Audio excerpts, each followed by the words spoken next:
Welcome to SciTech Culture with Steve Kern and Ben Warner, where we examine science, technology and culture in the 21st century. Visit our website at scitechculture.com. Hello and welcome to SciTech Culture. My name is Ben Warner and I'm joined once again by my good friend and colleague Steve Kern. How are we today, Steve? You're scrubbing up okay on the webcam over there, just like I am over here? Because we've got to look good. Yeah, we got to look good for these conference calls. We do got to look good. I've got paint on my hands. I don't know if you can see that, my low-res 2011 MacBook Pro cam, but, I'm continuing my isolation and painting another part of the house. Well, this is the thing, in seeing all these reviews of recent MacBook releases and that, there's all this whinging about the fact that they haven't changed the webcam in so long compared to like PC laptops, etc. And then there's like a whole commentary around how we got to look good, because we're doing so many meetings over this type of format.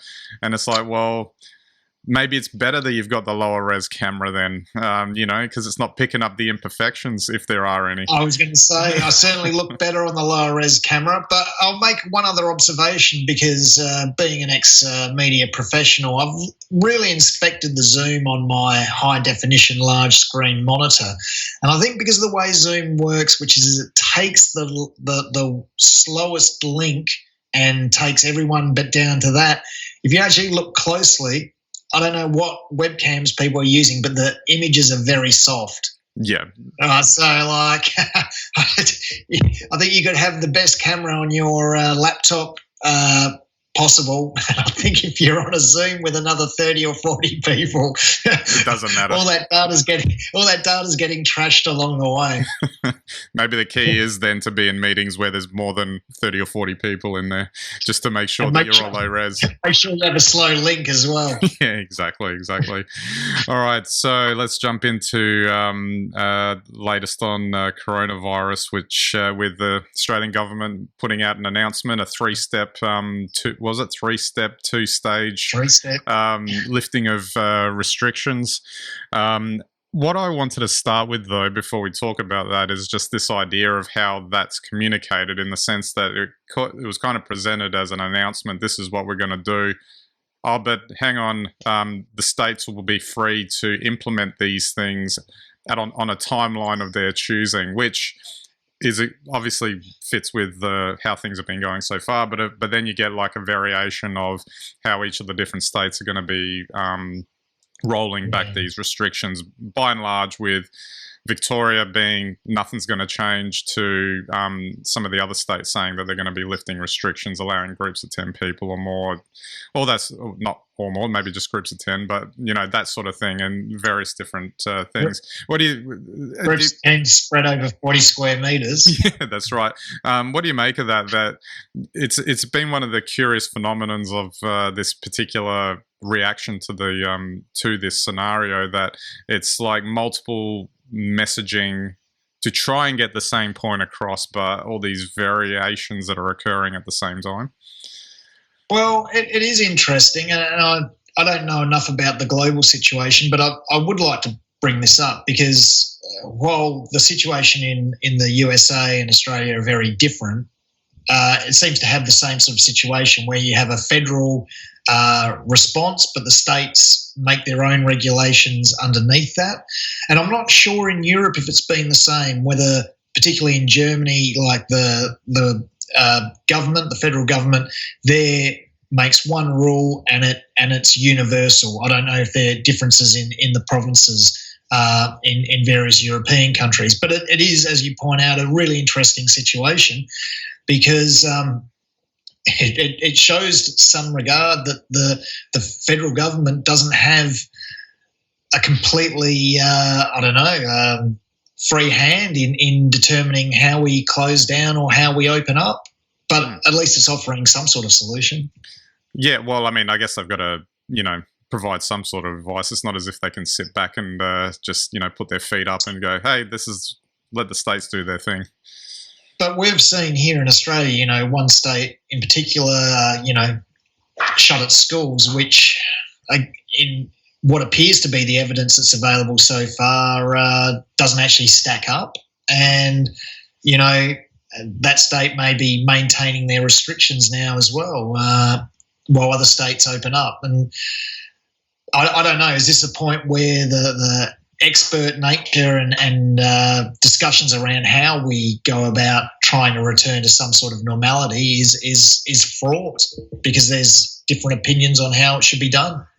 Absolutely. And there doesn't seem to be a single voice that allows, I don't know, an overarching narrative. An overarching narrative, yeah. Right. One of the things I wanted to touch on too is that even regardless of any of that, and restrictions get lifted and there's an attempt to try and come back to normal, it's just confidence would be at an all-time low anyway in terms of people wanting to come back out. I mean, okay, the social butterflies aside, of course, that, are dying in captivity, in quarantine at the moment and in lockdown, need to get out there and all that stuff. Those people aside, I'd say there's a vast majority of people that are not going to feel that comfortable just going out again. And there's other issues too. So there'd be staggered returns to workplaces, for instance, but then there's also other issues like in the bigger states, and I'm thinking New South Wales and Victoria in particular, where public transport is so heavily used, and it's like sort of tuna can sardine type thing during peak hour, that makes it almost impossible for people to come in, even if it's allowed under these relaxation of restrictions. And I think this is, these are the sorts of points I'm trying to make in a pretty scrambled way, but that is a really good point. And we're trying to get back to normality, but there is no normality. We're not going back to how we were, where at least for the next 6 months, even though no one's saying it, having to deal with the threat of corona as an ongoing daily threat, whether or not we see any cases or not. Because if it sparks back up, we'll all be locked down again and we'll go through all of this again. So the government's taking a very cautious, probably rightfully so, approach to this. And yet I think it's very hard for the messaging to get across that, it takes 6 months to get through this process. And these step-by-step easings, we'll see some future outbreaks, they're saying. I'll be surprised if that happens, but it may well happen. It's probably prudent that they say it at least. Well, they have to prepare everyone, but I think by the same token, and I think, probably because this is uncharted territory, it doesn't really seem to be a clear path to 6 months out. It's almost like they don't want to admit that this is going to go on for 6 months or for another 4 months at least. And I understand why on one hand, but it's like they've unfurled a solution at the moment that doesn't seem to have an end point. Yeah. And I think that's what everyone's grappling with. Well, but, apart from that, what else can we do? There's a component to it that you just don't know how it's going to play out. So it's almost like you can only put in plans and just attempt go for the best kind of outcome that you can. Oh, I agree, and I think this is what's fascinating about this situation. We're used to leaders, say a guy like Trump, and he tells you how it is, but with a virus you can't tell anyone how it is, and you can't say this will be over in 6 months, because if you're wrong, you're not going to look very good. No. So I guess everyone's hamstrung like this, so it's not necessarily a criticism, but I don't think we have any reasonable mechanisms for dealing with this, because everyone interprets the environment and is affected by this in a completely different way.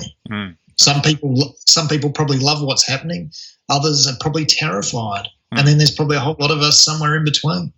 Absolutely.